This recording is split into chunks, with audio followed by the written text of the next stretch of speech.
I slammed on the brakes, my car skidding to a halt inches from the cliff's edge. My hands shook uncontrollably as I stared at the empty passenger seat. She was gone. Again. My name is Ben Mason. I'm a 34-year-old traveling salesman trying to keep my life together. 16 years ago, I made a terrible mistake. A hit and run that left a man named Thomas Wagner in a coma.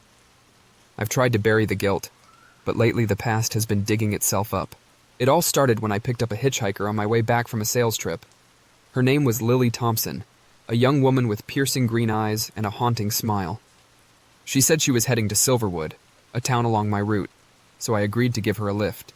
As we drove, she began humming a familiar tune, a song that played on the radio the night of the accident. My chest tightened. How could she know that song? "Do you believe in consequences, Ben?" she asked suddenly, her gaze fixed ahead. "Excuse me?" I replied, gripping the steering wheel. "Consequences for actions, debts that must be paid," she murmured. Unease settled in. "Do I know you?" She turned to me, her eyes reflecting the passing headlights. "You left him there. Thomas Wagner, you thought no one saw." My foot pressed harder on the gas. "Who the hell are you?" She smiled faintly. "Just someone who believes in settling scores." Panic surged as the car sped toward a sharp turn. I tried to slow down, but the brakes wouldn't respond. The cliff loomed ahead. "Goodbye, Ben," she whispered. I looked back and she was gone. I survived the crash with minor injuries. The police said it was a miracle, but I knew someone had tampered with my brakes. Digging around, I discovered that Lily was Thomas Wagner's sister, driven by vengeance. She disappeared without a trace. Not long after, my phone buzzed relentlessly at 3 a.m., the same eerie voicemail playing over and over. "You can't hide forever, Ben." I had changed my number, hoping to escape the anonymous calls, but they found me again. The voice sounded distorted but vaguely familiar. Desperate for answers, I traced the number to a decrepit house on the outskirts of town. There, I met Alex Rivera, a tech-savvy recluse and former friend from my troubled youth. We hadn't spoken in years. His once vibrant eyes now held a cold detachment. "Why are you doing this?" I demanded. He smirked. "Payback. You think you can just forget the past?" Confusion mingled with fear. "What are you talking about?" He revealed that Thomas Wagner was his cousin. He deserved justice. "Since the law won't catch you, I will." Before I could react, the room filled with smoke. Alex had set the place on fire. I barely escaped the burning house. Realizing that my secrets endangered not just me but others, I knew I had to make things right. But fear kept me silent. Stress piled up. Sleepless nights. Constant paranoia. One morning, I stared into the bathroom mirror, soap dripping from my face, when I saw him standing behind me. Thomas Wagner, or rather, his reflection. I spun around, but no one was there. Thomas started appearing in mirrors, windows, even in the glare of my car's rearview mirror. One night, I decided to confront the hallucination. "What do you want from me?" I shouted at the mirror. "Justice," his reflection whispered. Determined to regain my sanity, I visited Dr. Emily Harper, a psychiatrist known for tackling severe cases. She was patient, with a calming presence that eased my nerves. After several sessions, she suggested that my suppressed guilt was manifesting as visual hallucinations. "You need to confront your past, Ben," she advised gently. But as I left her office, I noticed her eyes flash a familiar shade of green, the same as Thomas's. Suspicion gnawed at me. Digging into her background, I discovered that Dr. Harper was actually Emily Wagner, Thomas's sister. She was aiming to drive me over the edge. Confronting her, I exposed her plan. She lost her license, but the walls were closing in on me. One evening, I received a mysterious text promising information about Officer Hale, the cop who had pulled me over recently, hinting he knew my secret. It led me to a remote warehouse. Against my better judgment, I went alone. Inside, the atmosphere was suffocating. Old machinery cast sinister shadows. Suddenly, the steel door slammed shut behind me. Footsteps echoed in the darkness as someone whispered, "Time's up, Ben." A flashlight flickered, revealing Mark Sullivan, a private investigator and brother-in-law to Thomas Wagner. "You thought you could get away?" he snarled. He confessed to stalking me, sending the anonymous calls, even posing as Officer Hale. "You ruined our family," he said, advancing toward me. He lunged, and we grappled in the dark. Using a rusted pipe, I managed to knock him unconscious. I called the police, and Mark was arrested. The incident forced me to face the ripple effect of my actions. I decided to confess, accepting whatever consequences came, but fate had more in store. I awoke one night to the sound of footsteps in my house. Grabbing a baseball bat, I crept downstairs to find Officer Hale sitting calmly on my couch. "How did you get in here?" I demanded. He ignored the question. "Comfortable place you got. Shame if something happened to it." Anger flared. "What do you want from me?" He stood up slowly. "It's simple, Ben. You confess or you'll lose more than just your peace of mind." I swung the bat, but it passed right through him. My eyes widened in horror. "You're not real," I whispered. He smirked. "Real enough." Later, I discovered that carbon monoxide from a faulty heater was causing hallucinations. After fixing it, the visions stopped. But the experience convinced me that hiding was destroying me from the inside. During a company retreat in a remote cabin, colleagues Emma Brooks and Jason Lee joined me for a hike. As night fell, we got lost. "Did you hear that?" Emma whispered. Whispers turned to voices, chanting my name, accusing me of sins only I knew. Jason looked at me suspiciously. "What's going on, Ben?" Panic overtook me. "We need to keep moving." Suddenly, Officer Hale emerged from the darkness. "End of the line!" he declared. My colleagues couldn't see him. "Who are you talking to?" they asked, fear creeping into their voices. It turned out I was experiencing a psychotic break due to extreme stress and lack of sleep. Emma and Jason got me medical help. Facing the truth, I entered therapy. One morning, my inbox pinged with an email titled "We Know." Attached was a video of me from 16 years ago, standing over Thomas Wagner's body. Horrified, I watched the grainy footage. How did someone have this? I received a message. "Pay $500,000 or the world sees this." Desperate, I contacted my old friend Lisa Monroe, a cybersecurity expert. She dug into the email's origin. "Ben, this was sent from your own computer," she said, puzzled. Suddenly the screen went black, and a live feed appeared. Officer Hale sitting in my living room. "Time's up, Ben," he said. Lisa discovered malware on my computer, installed by my disgruntled coworker, Peter Mills, aiming to blackmail me after overhearing a drunken confession.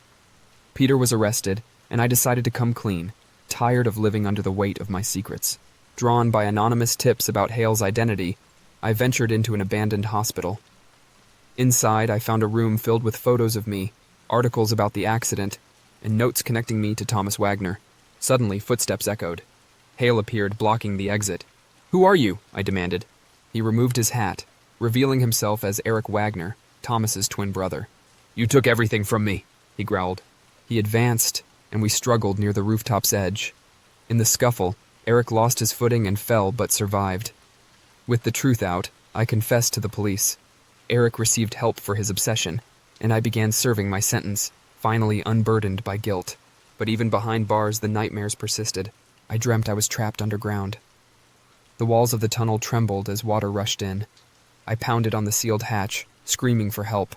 Following clues left on my car, I had descended into old subway tunnels to find answers about Hale. Deep underground, I realized I'd been lured into a trap. Hale's voice echoed. "This is where your journey ends." The tunnels started flooding. I raced back, but the entrance was sealed. Rescued by emergency services, alerted by my wife when I didn't return, I survived. Investigations pointed to a revenge plot by Martin Gray, Thomas's childhood friend. At a business dinner, I met with potential client Victor Lang. Midway through, I felt dizzy. Victor leaned in. "Did you think we'd forget?" He revealed himself as Thomas Wagner's cousin, seeking vengeance. As the room spun, I collapsed, seeing Officer Hale's face hovering above me. "Sleep tight," he whispered. I woke up in a hospital. Victor had attempted to poison me but was caught on security cameras and arrested. Realizing I couldn't escape my past, I was relieved I'd already confessed. One night, a little girl stood at the end of my driveway, staring up at my window. Tonight, I decided to confront her. "Who are you?" I asked gently. She looked up with tear-filled eyes. "You hurt my daddy." Chills ran down my spine. "Who's your daddy?" "Thomas Wagner," she whispered before vanishing. Research revealed Thomas had a daughter, Sarah, who died in an accident years ago. The sightings were figments of my guilt-ridden mind. I sought therapy, hoping to find peace. I woke to the smell of smoke and found the words "confess now" burning across my lawn. Terrified, I called the fire department. Investigation showed accelerants spelling out the message. Detective Ryan Jacobs took the case. "Any enemies, Mr. Mason?" I hesitated. "None that I know of." That night, I received a call. "Next time, it'll be your house," the voice threatened. With phone records, the police traced the call to Nick Harris, Thomas's former co-worker. He was arrested, and I, tired of the cycle of retribution, was glad I'd already faced justice. Sitting in court for a minor traffic violation, I was stunned when the prosecutor called Officer Hale to the stand. He pointed at me. "This man is responsible for a 16-year-old crime." Gasps filled the courtroom. I stood up.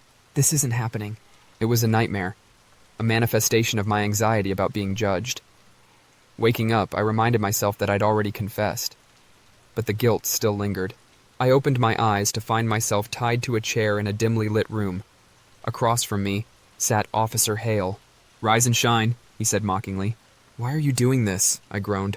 "Justice," he replied.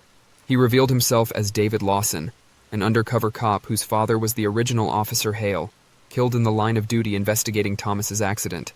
Negotiations led to my release. David was charged with kidnapping. The ordeal made me realize that even though I'd confessed, forgiveness was a long road. I woke up to a note on the pillow next to me. "I know what you did."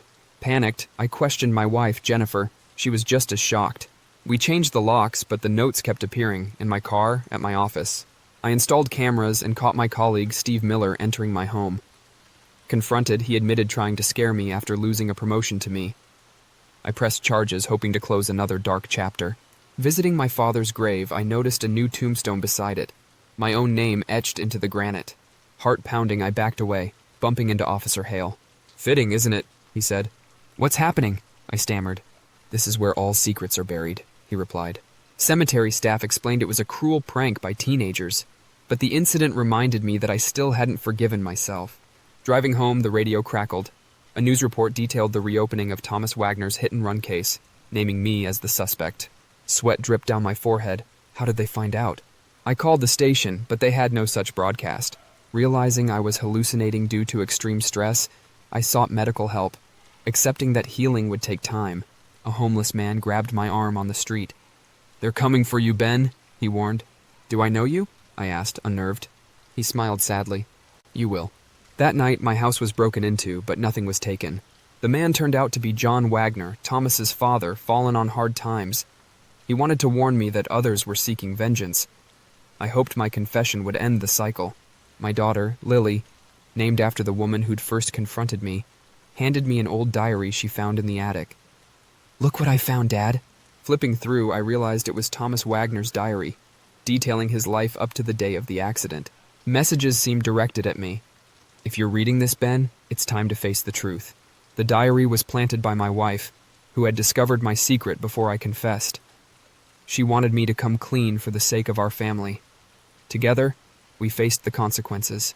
Finally, surrounded by faces from my past, Officer Hale, Thomas Wagner, and others, I stood on the edge of a bridge. "This is where it ends," Hale said. I closed my eyes, ready to jump. I opened my eyes to find myself alone. It was a vivid dream. Taking it as a sign, I chose to stop punishing myself. I had confessed, served my time, and now it was time to seek forgiveness, from others and from myself.